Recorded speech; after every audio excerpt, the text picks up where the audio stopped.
नमस्कार दोस्तों, मैं Parasnath life high study IAS में आपका स्वागत है।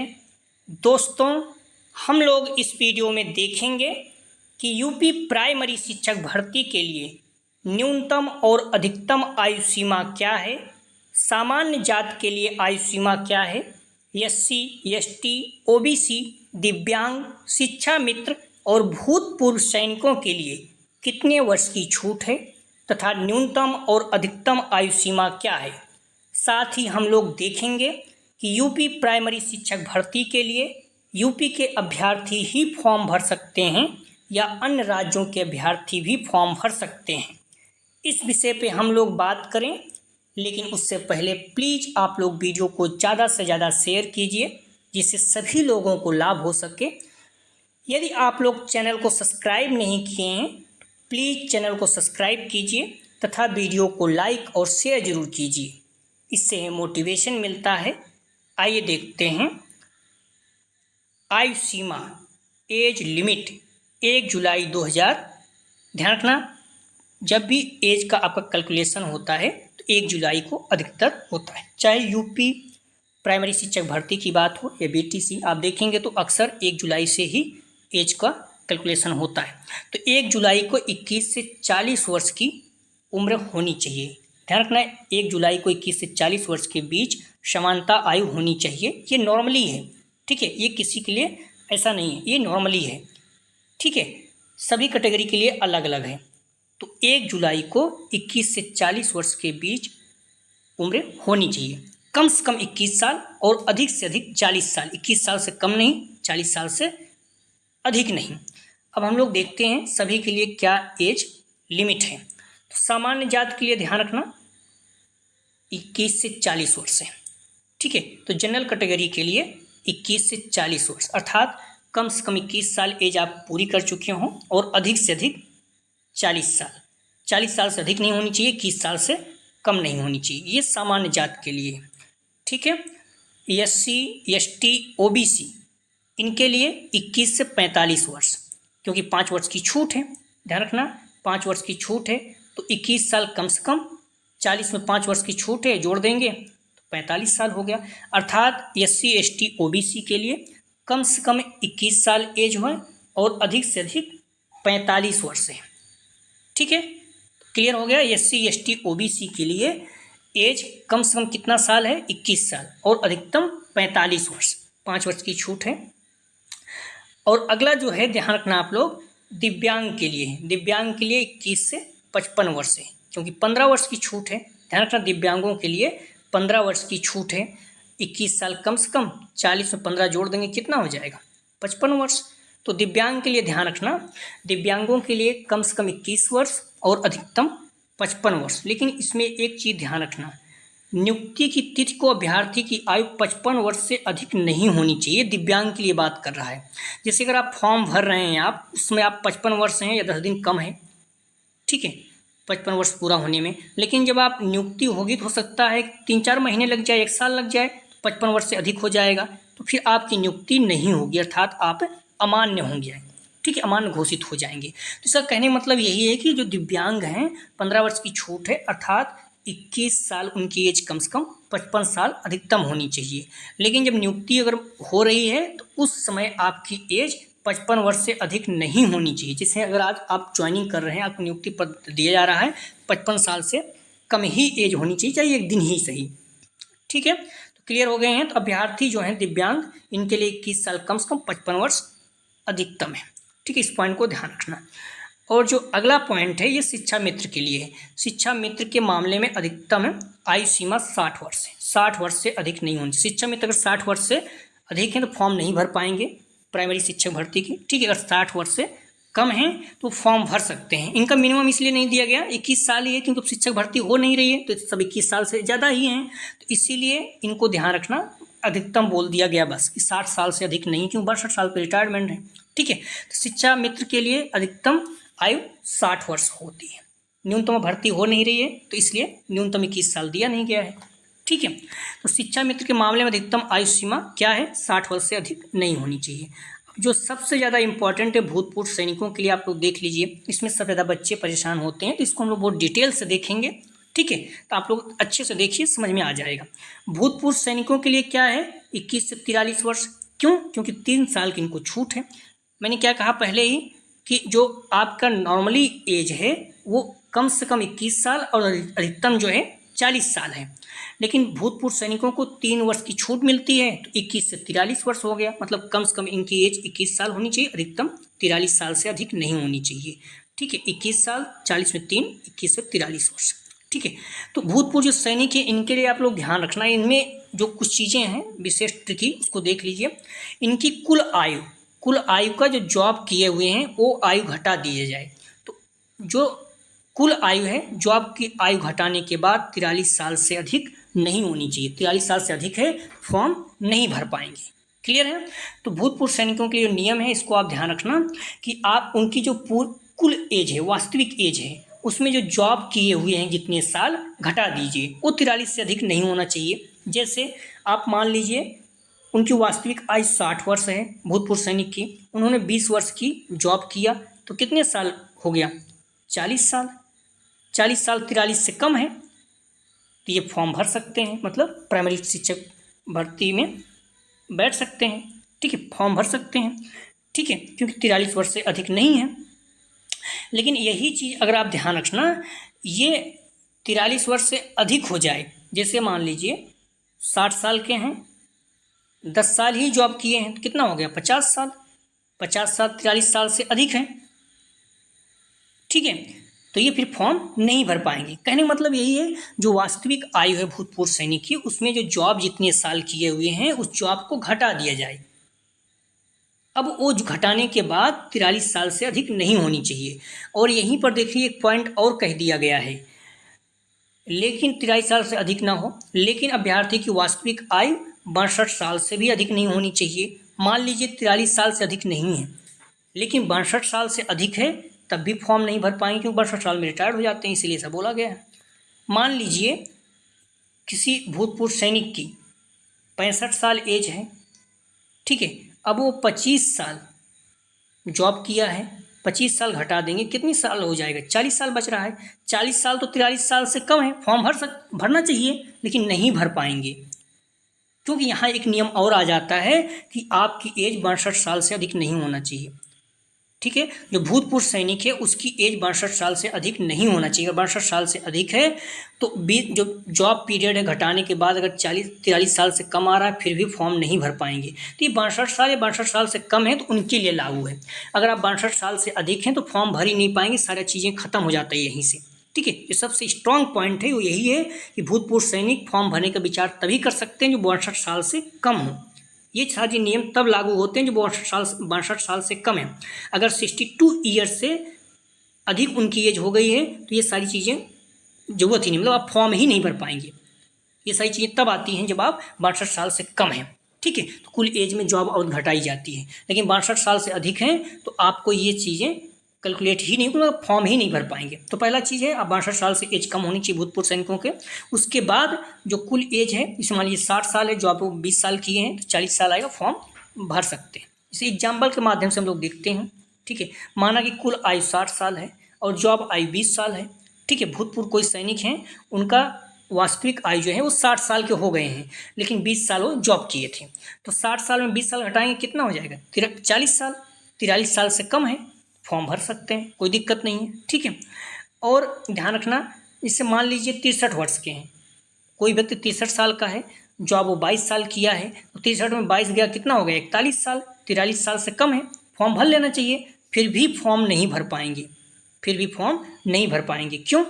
क्योंकि मैंने पहले बता दिया कि 63 साल नहीं बल्कि 62 साल से एज कम होनी चाहिए। ठीक है, 62 साल से अधिक नहीं होनी चाहिए। 63 साल हो गए तो पहले ही ये बाहर हो गए, फॉर्म ही नहीं भर पाएंगे, चाहे जॉब पीरियड घटाने के बाद 43 साल से कम ही क्यों नहीं आए। ठीक है, तो अगर इनकी एज 62 साल से अधिक है तो फॉर्म नहीं भर पाएंगे। पहला शब्द सुन लीजिए, 62 साल से अधिक है भूतपूर्व सैनिक, फॉर्म भरने पर वो विचार ही नहीं, मतलब फॉर्म का भरा ही नहीं जाएगा। ठीक है, सारा नियम तब लागू होता है जो 62 साल या उससे कम के हैं।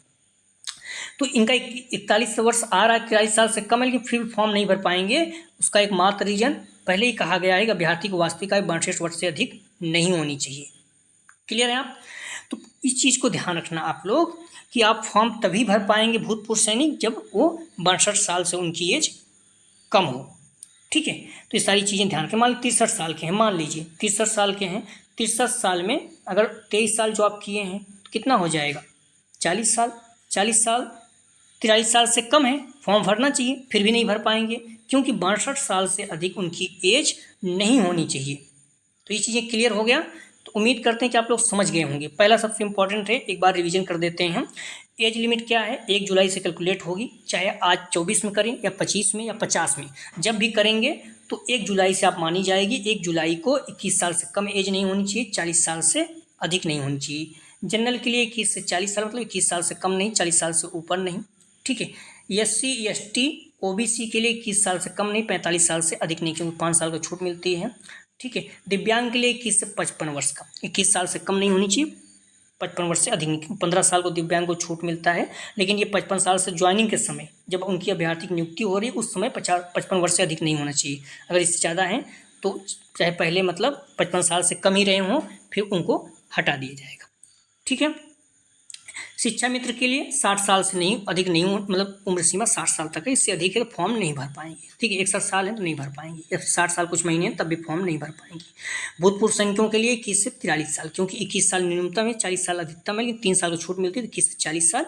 लेकिन इनका नियम है कि कुल आयु, वास्तविक आयु का जॉब पीरियड घटा दे, 43 साल से अधिक नहीं होनी चाहिए। इसे मान लीजिए साफ शब्दों में 60 साल इन्होंने जॉब, इनकी वास्तविक आयु 60 साल है, 20 साल इन्होंने जॉब किया, घटाने पर आ रहा है 40 साल, फॉर्म भर सकते हैं। लेकिन दूसरा तरीका है कि इस पॉइंट को और ध्यान रखना कि इनकी जो वास्तविक आयु है 62 साल से अधिक नहीं हो। मान लीजिए 63 साल को कोई व्यक्ति है, 63 साल को कोई व्यक्ति है, 23 साल जॉब करता है तो आ जाएगा 40 साल। 43 साल से कम है, फॉर्म भरना चाहिए, फिर भी नहीं भर पाएगा क्योंकि 62 साल से अधिक नहीं होना चाहिए। तो क्लियर हो गए हैं आप लोग। इसको आप नोटिस जो आई थी प्राइमरी शिक्षक भर्ती 2018 में, उसके अनुसार भी आप लोग देख सकते हैं। ठीक है, तो एक चीज़ और ध्यान रखना, जो हम लोग आयु सीमा बता रहे हैं ये यूपी प्राइमरी शिक्षक भर्ती फॉर्म फिल करने के लिए है। जैसे आप देखिए उसमें अभ्यर्थी वालों में, दिव्यांग वाले में साफ शब्दों में उन्होंने बता दिया था, दिव्यांग वाले में, ठीक है, दिव्यांग उन्होंने साफ शब्दों में बता दिया था, दिव्यांग में इन्होंने साफ शब्दों में बता दिया था कि अभ्यर्थी की आयु 55 वर्ष से अधिक नहीं होनी चाहिए नियुक्ति के समय। तो इसका मतलब फॉर्म भरने की ये जो एज हम लोग बता रहे हैं फॉर्म भरने का है। ठीक है, तो इस पॉइंट को भी आप लोग थोड़ा से क्लियर रखें, कन्फ्यूज नहीं होना है कि ज्वाइनिंग कैसे क्या है। तो जो आयु सीमा बताई जा रही है ये यूपी प्राइमरी शिक्षक भर्ती के लिए फॉर्म फिल करते समय है। ठीक है, फॉर्म फिल करते समय आपको 21 से 40 वर्ष के बीच में एज होनी चाहिए। ठीक है, तो आप ऑफिशियल नोटिस देखेंगे सब चीज़ क्लियर हो जाएगा। इसमें साफ शब्दों में बोला गया है, ठीक है, साफ शब्दों में बोला गया है, प्राथमिक विद्यालय में सहायक अध्यापक के पद पर सीधी भर्ती के लिए परीक्षा हेतु अभ्यर्थी की आयु 1 जुलाई 2018, क्योंकि 18 में वैकेंसी आई थी, 21 साल, न्यूनतम 21 साल होनी चाहिए और अधिकतम 40 साल से अधिक नहीं होनी चाहिए। ठीक है, तो 2018 में आया था, 2018 के अनुसार हम लोग देख रहे हैं। अगर 2024 में आएगा तो 1 जुलाई 2024 को 21 साल से कम नहीं होनी चाहिए और 40 साल से अधिक नहीं होनी चाहिए। अगर 30 में आती है या मान लो 50 में वैकेंसी आती है तो 1 जुलाई 2050, तो 1 जुलाई 2050 को न्यूनतम एज 21 साल और अधिकतम 40 साल से अधिक नहीं होनी चाहिए। ठीक है, जिसमें साफ शब्दों में बोल दिया है, ये आप ये भी कह सकते हैं जनरल के लिए 21 से 40 साल है। अनुसूचित जात, अनुसूचित जनजात, पिछड़ा वर्ग के अभ्यर्थियों के मामले में उच्चतर आयु सीमा 5 वर्ष से अधिक नहीं, मतलब अधिकतम जो आयु सीमा है 5 वर्ष से अधिकतम, मतलब छूट होनी चाहिए, मामले में उच्चतर आयु सीमा 5 वर्ष अधिक होगी। मतलब कि ये साफ शब्दों में कह रहा है कि SC ST OBC के मामले में 5 वर्ष आयु सीमा और अधिक होगी, मतलब 40 साल है तो इसमें 45 साल हो जाएगा। ठीक है, और अब सैनिकों के लिए देखिए, ऐसे अभ्यर्थी जो भूतपूर्व सैनिक हैं उनके लिए आयु की उच्चतर सीमा में छूट, यदि सेना के किसी भूतपूर्व सैनिक द्वारा सेना में की गई सेवा की संपूर्ण अवधि मतलब जॉब पीरियड उसकी वास्तविक आयु में से घटा दी जाती है। ठीक है, उसके वास्तविक आयु में से घटा दी जाती है और इस प्रकार घटाई गई आयु निर्धारित अधिकतम आयु सीमा 30 वर्ष से अधिक न हो, मतलब निर्धारित अधिकतम आयु सीमा कितनी है 40 साल, उससे 30 वर्ष अधिक ना हो, मतलब 3 वर्ष अधिक ना हो। तो 40 साल अधिकतम है, उसमें 3 साल और जोड़ दीजिए, 43 साल हो गया, तो 43 साल से अधिक ना हो। तो यह समझा जाएगी कि ऐसी सेवाओं तथा पदों पर भर्ती की आयु से संबंधित शर्त को पूरा करता है, लेकिन अभ्यर्थी की वास्तविक आयु अधिवर्ता आयु मतलब 62 वर्ष, तो अभ्यर्थी की वास्तविक आयु 62 वर्ष से अधिक नहीं होनी चाहिए। तो ये चीज़ क्लियर हो गया। तो आप लोग ध्यान रखना, इसमें साफ शब्दों में कह रहा है कि ऐसे अभ्यर्थी जो भूतपूर्व सेना में हैं उनके लिए आयु की उच्चतर सीमा में छूट, यदि सेना के किसी भूतपूर्व सैनिक द्वारा सेना में की गई संपूर्ण अवधि, मतलब मान लीजिए 20 साल जॉब किए हैं, उसके वास्तविक आयु मान लीजिए 60 साल है, घटा दी जाती है। इस प्रकार घटाई गई आयु निर्धारित आयु अधिकतम आयु सीमा से 3 वर्ष से अधिक ना हो, मतलब 40 साल है निर्धारित, 3 साल और जोड़ दिए 43 साल हो गया, 43 साल से अधिक ना हो। 60 साल जॉब किए हैं, 20 साल जॉब किए हैं, 60 साल के व्यक्ति हैं, तो 60 में 20 घटा दीजिए, 40 आ गया। ठीक है, ये 43 साल से कम है, फॉर्म भर सकते हैं। ठीक है, लेकिन साफ शब्दों में बोल दिया गया कि वास्तविक आयु जो है 62 साल से अधिक ना हो। मान लीजिए 63 साल का है, ठीक है, 63 साल का है, 23 साल जॉब किया है, तो कितना हो जाएगा 40 साल, तो ये भी 43 साल से कम है, लेकिन फिर भी फॉर्म नहीं भर पाएगा क्योंकि 62 साल से उसकी एज अधिक होनी ही नहीं चाहिए। 63 साल को हो गया उससे फॉर्म भर पाएगा। तो पहली क्राइटेरिया है कि 62 साल या 62 साल से कम उसकी उम्र हो, उसके बाद बात की है। जैसे मान लीजिए 65 साल का कोई व्यक्ति है, 25 साल जॉब किया, ठीक है, कितना आ जाएगा 40 साल, फॉर्म भर सकता है लेकिन नहीं भर पाएगा, भरना चाहिए, नहीं भर पाएगा 43 से कम होने के बावजूद भी। क्यों? क्योंकि ये जो है 65 साल होगा, इसको 62 साल से अधिक नहीं होना चाहिए। ठीक है, तो पहला क्राइटेरिया, अगर आप 62 साल से अधिक हैं तो आप फॉर्म ही नहीं भर पाएंगे।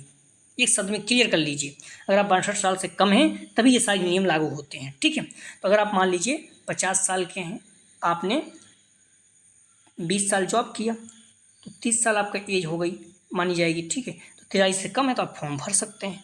ठीक है, तो पहला नियम है यहाँ पर ध्यान रखना कि आपको 62 साल से अधिक नहीं होना चाहिए। ठीक है, ये सैनिकों के लिए क्लियर हो रहा है। ठीक है, अब विकलांग अभ्यर्थियों के लिए उच्चतर आयु सीमा 15 वर्ष अधिक होगी, मतलब जो सीमा है उसमें 15 वर्ष अधिक होगी, किंतु किसी भी दशा में नियुक्ति के समय अभ्यर्थी की आयु 55 वर्ष से अधिक नहीं होनी चाहिए। 15 वर्ष अधिक कितना है, 21 से 40 है, 15 वर्ष अधिक कितना हो जाएगा, 15 वर्ष जोड़ दीजिए तो कितना हो जाएगा, 21 से 55 हो जाएगा। लेकिन फिर इसने शब्द कहा है कि अभ्यर्थी की आयु नियुक्ति के समय 55 वर्ष से अधिक ना हो, मतलब 21 से 55 साल तो है, लेकिन अगर मान लो फॉर्म भरते समय 55 साल 10 दिन, मतलब मान लीजिए कम है 55 साल में, तो नियुक्ति के समय ज़्यादा टाइम लग जाता है एग्जाम वगैरह होने में, फिर नियुक्ति के समय 55 साल से अधिक है तो उनकी नियुक्ति नहीं होगी। शिक्षा मित्र के लिए 7 शब्दों में कहा 60 वर्ष से अधिक ना हो, 60 साल से तक फॉर्म भर सकते हैं। ठीक है, अब निवास की बात करते हैं कि बोला गया है साफ शब्दों में निवास कौन, मतलब यूपी के लोग फॉर्म भरेंगे, बाहर के लोग भी, तो उसमें साफ शब्दों में कहा है ऐसे अभ्यर्थी आवेदन के पात्र होंगे जो भारत के नागरिक हों तथा या तो उत्तर प्रदेश के मूल निवासी हों अथवा आवेदन की से पूर्व उत्तर प्रदेश में निरंतर 5 वर्ष से अस्थायी रूप से निवास कर रहा हो। तो साफ शब्दों में बोल रहा है भारत का नागरिक हो या उत्तर प्रदेश का हो या फिर कोई और फॉर्म भरना चाहता है तो उत्तर प्रदेश में 5 साल से रह रहा हो वही भर पाएगा। ठीक है, जो उत्तर प्रदेश का निवासी हो, भारत का निवासी तो है ही, लेकिन ये भी है कि मान लीजिए अगर भारत का निवासी नहीं है, वो 50 साल से भी रह रहा है, तब भी वो फॉर्म नहीं भर पाएगा। ठीक है, तो भारत का नागरिक हो पहला, दूसरा उत्तर प्रदेश का हो, और अन्य अगर प्रदेश पूर्व उत्तर प्रदेश में निरंतर आवेदन की तिथि के पूर्व निवासी हो अथवा वो 5 साल तक अगर रह रहा है उत्तर प्रदेश में, भारत का निवासी है, फॉर्म भर सकता है। तो कहने का मतलब इतना है सिर्फ कि बाहर के लोग फॉर्म नहीं भर पाएंगे। ठीक है, अभ्यर्थी द्वारा निर्धारित प्रारूप पर सक्षम स्तर से निर्गत निवास प्रमाण पत्र चयन सत्यापन के समय चयन सीमित के समक्ष प्रस्तुत किया जाना अनिवार्य है। ठीक है, तो बोल रहा है वही चीज़ें कि आपका जो निवास स्थान है, निवास प्रमाण पत्र होता है वो प्रस्तुत किया जाएगा।